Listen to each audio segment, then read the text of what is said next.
Hi, this is Dr. Gregory Sadler. I'm a professor of philosophy and the president and founder of an educational consulting company called Reason.io, where we put philosophy into practice. I've studied and taught philosophy for over 20 years, and I find that many people run into difficulties reading classic philosophical texts. Sometimes it's the way things are said or how the text is structured. But the concepts themselves are not always that complicated, and that's where I come in. To help students and lifelong learners, I've been producing longer lecture videos and posting them to YouTube. Many viewers say they find them useful. What you're currently watching is part of a new series of shorter videos, each of them focused on one core concept from an important philosophical text. I hope you find it useful as well. One of the most important claims made by John Stuart Mill in his work on liberty, in Chapter 2 in particular, is that we shouldn't be in the business of silencing opinions, but rather ought to allow those opinions to be expressed, even if we think that they're false. And his argument isn't simply based on the right of everybody to free expression. As a matter of fact, earlier in the work in Chapter 1, he said, I'm not going to worry about abstract principles of right. I'm going to look at utility, at what's actually useful, what's beneficial to the community as a whole and to the members who are parts of that community. And another thing that fits in with that, too, in Mill's conception, is the usefulness of allowing this for the development of human beings, for human beings to realize the potentiality in the kinds of beings that they are, that is, rational beings. And so he tells us that we shouldn't silence opinions, whether they're true or false, for a number of different reasons. He says that the peculiar evil of silencing the expression of an opinion is that it is robbing the human race. And then he makes a couple points here. Posterity, as well as the existing generation, those who dissent from the opinion still more than those who hold it. So notice, again, he's not saying, well, everybody should be able to express themselves and you're violating their right by not allowing them to express themselves. He's saying it's actually bad for everybody at this point in time and later on if you don't allow the opinion to be expressed. So this is a much wider range. Past, or rather present and future, although we could also talk about, people in the past, although a utilitarian isn't going to view that. But we could talk about certain, relations to them, the capacity to bring their ideas back to light. And now notice this, those who dissent from the opinion, the people who are arguing against it, as well as those who hold it. Those who dissent from an opinion are in some way harmed by the suppression or silencing of that opinion. And that's, in a way, kind of a paradoxical thing to say because they're the ones who want to shut everybody up, right? So why would they want to do something that actually goes against their interests?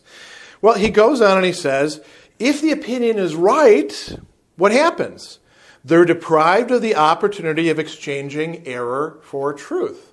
And you might say, well, they're less interested in that and they're more interested in other things. The reason why they want people to shut up about this thing over here is because they have some emotional attachment to it. And Mill can say, yeah, perfectly fine, but he does think that everybody is, in fact, benefited by learning what the truth is and harmed by being deprived of it, even if they have an emotional attachment to some sort of falsehood that they, perhaps grew up with, or it works to their interests, or anything along those lines. It silences the voices in their head raising objections.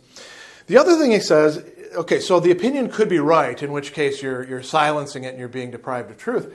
It could also be false. And you might say, well, then that's great. Shut up the falsehoods. And Mill says, no, that's actually not good for you. Why not? Because in the clash of opinions, the truth of what is true becomes more clear, becomes more vivid.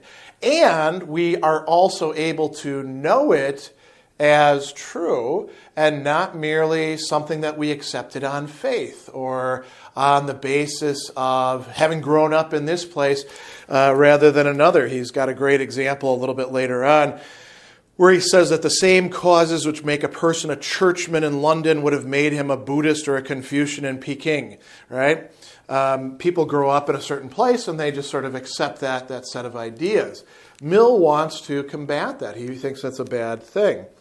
So he says that one of the main problems with this is what he calls an assumption of infallibility. Infallibility means the inability to make a mistake, the inability to go astray. And, there aren't actually that many, for example, religious communities that claim complete infallibility. People often bring up papal infallibility. That's actually a pretty narrow, restricted doctrine. If the Pope, says ham sandwiches are better than pastrami on rye, well, that's not within the province. That doesn't fall within infallibility. There is also a certain kind of infallibility that's accorded, for example, within the Muslim world to decisions by certain people. But it's actually, there's often the capacity to say, no, I think this is wrong. Infallibility in religious context usually ends up being invoked as sort of okay, we've got a controversy, somebody's going to make a decision.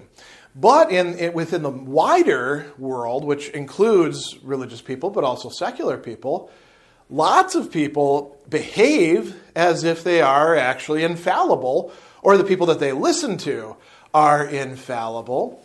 And Mill says, well, really nobody's infallible. There's no good reason to think that anybody is. If you wanted them to be infallible, that itself would have to be based on an opinion that had to be backed by arguments and claims and stuff like that. So he says that, an opinion which is attempted to suppress by authority may possibly be true. How do we know whether it's true or not? That's going to come up a little bit later. It says, those who desire to suppress it deny its truth, but they are not infallible.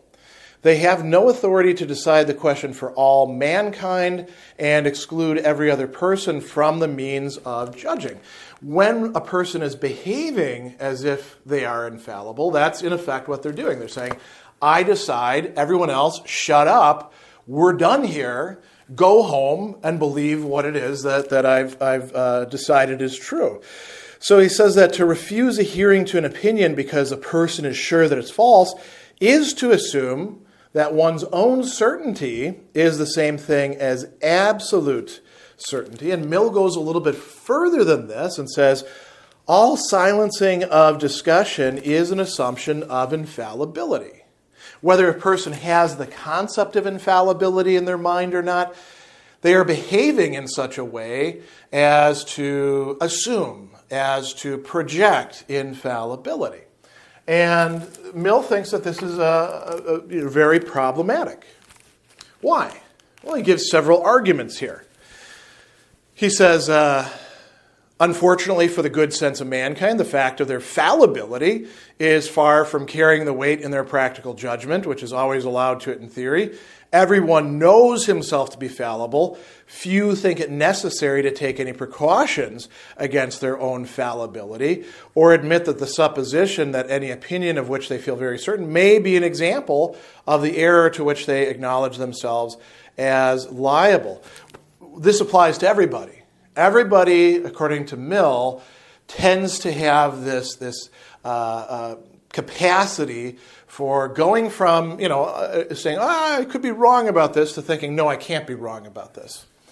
He also points out that people in power who are somewhat insulated from dissent, this is going to be a bigger problem for them. So he talks about absolute princes or others who are accustomed to unlimited deference. We might think of, CEOs within companies who make terribly stupid decisions and ruin the company because nobody around them is actually telling them, hey, that's a bad decision. Your opinions are wrong. Or when they do, they get fired, right?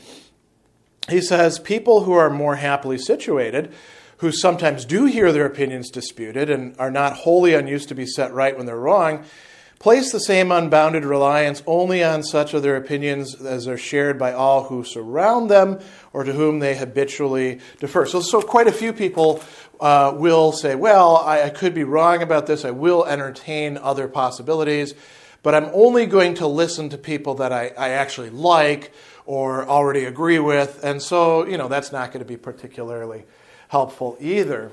Why is this a problem? Well, Mill says that the freedom to contradict opinions is something that we really need. He says, complete liberty of contradicting and disproving our opinion is the very condition which justifies us in assuming its truth. So this can apply to matters of action, as he's talking about in that passage, or this could apply to theoretical matters as well. When we decide to behave in a way that projects or assumes infallibility on our part or on the part of a community to which we belong, then silencing opinions, what we're doing is removing from ourselves the very capacity to see if we've got things wrong. Could be that an opinion that we're suppressing is actually the truth, and we wouldn't know it because we've silenced the people who are expressing it, or burn the books that it is expressed in, or shut down the websites, or however we want to frame it. Now, he also talks about matters of action, and he uses some vocabulary that probably requires a little bit of explanation. In the early modern period, all the way into, say, the early 20th century, people would talk about moral certainty as opposed to, say, theoretical certainty or certainty per se. Moral certainty is this idea of, well, we don't really know practical matters 100%, but we can base on probabilities. We can say, I've done my due diligence. I do, in fact, understand what it is that I'm saying here. So he says that, for example, there is no such thing as absolute certainty, but there is assurance sufficient for the purposes of human life. We may and must assume our own opinion to be true for the guidance of our own conduct, and it's assuming no more when we forbid bad men to pervert society by the propagation of opinions which we regard as false and pernicious. And Mill says, well, this isn't actually going to get you what it is that you're looking for here. And he talks a little bit later about shifting the ground here from focusing on truth to the importance of a doctrine to society. So, what would be some examples of this? He does provide some examples of his own time, but I think it's better if we look at contemporary examples. Think about all the things that are matters of controversy where people have wanted to say, you can't bring that into the discussion. So, Mill would be pretty open when it comes to this. One prime example would be, should you actually allow self-avowed Nazis into discourse, or should you, kick them out or punch them in the nose or things like that? Mill would say you got to let them in so that people can actually see how horrific the consequences of what they're proposing would be. We could also think about, we don't have to go to such extreme cases. We could think about things like legalization of drugs, something that after several generations here in the United States of the war on drugs, people have some very, very strong opinions about, often not particularly based in research, but quite often based in popular culture and propaganda. Mill would say, well, pro-drug people, pro-legalization people, you need to actually listen to, even if you think that it's complete nonsense, you need to listen to the stuff that other people bring in. And likewise, you anti-drug crusaders, you need to listen to what it is that other people bring in as well. And by doing that, it's not going to be a sort of like, well, everybody's got their own opinion kind of relativism. The stuff that's garbage will show itself as garbage. and people will be able to turn against it. It's kind of an optimistic view of things, but it is Mill's consistent point of view. He also makes a really important point. When we're shifting the ground here, we are actually shifting to another criterion of usefulness, the usefulness of opinion to society, right? And he says that the usefulness of the opinion to society of, say, we shouldn't allow people to do X, that's also a matter of opinion. So that also can be brought in for questioning. That can't be set up as sort of an impregnable, unassailable axiom that we all must buy into. So, that actually covers a lot of ground. Another thing that he talks about, going back a little bit into the chapter, is this future of human beings. And I mentioned earlier at the start that Mill thinks that being deprived of the truth and the opportunity to consider the truth is really a harm to human beings because it impedes their development. So he does have a rather strong conception of human nature. We have certain faculties, intellectual, moral, aesthetic, and those elevate us above the animals, and we shouldn't reduce ourselves down to that, being deprived of the capacity to fully develop these. And how do we fully develop these? Well, it's in large part by the progress that gets made in considering opinions and then saying, well, these are actually true, or we think these are true for the time being, and these are false. We're going to reject these. So he says, when we consider either the history of opinion or the ordinary conduct of human life, to what is to be ascribed that the one and the other are no worse than they are? Isn't that an interesting way of asking the question? Why are we not more screwed up than we currently are? And he says, it's not the inherent force of the human understanding. Why? It's not just that we're rational beings or intellectual beings. He says, on any matter not self-evident. What are matters that are self-evident? The whole is greater than any one of its parts. 2 + 2 = 4, right?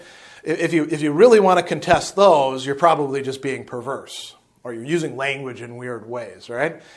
Once we get past that domain, everything's sort of up for grabs. And he says, on any matter not self-evident, there are 99 persons totally incapable of judging it for one who is capable, and the capacity of the 100th person is only comparative. The majority of the eminent men of every past generation held many opinions now known to be erroneous, and did or approved numerous things which no one will now justify. It's kind of funny because we usually, from the vantage point of the present, we're like, those people in the early 20th century and the 19th century. Oh my gosh, look at how stupid they were. Well, that's we can only say that when we actually don't know much about the history of ideas in that time. But he's saying, listen, previous generation from us, they had a lot of crazy ideas about things, and now those have been disproved. There has been some progress. How does that happen?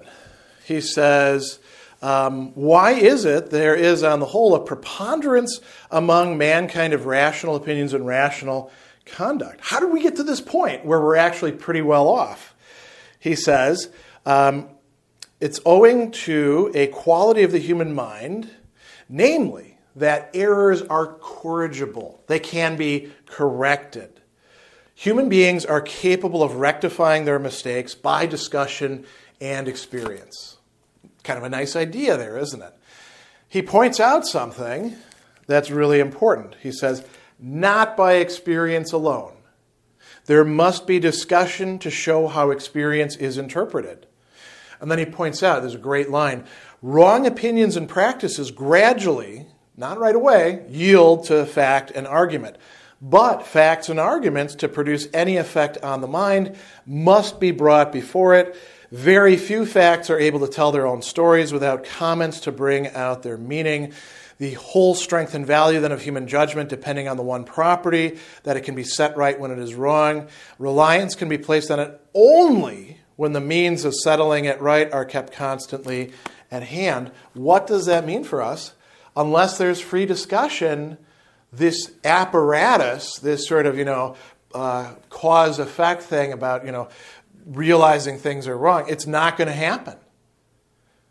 In order for the human being to actually arrive at true judgments, they have to be able to sift through multiple points of view, and those multiple points of view must be allowed to make their case.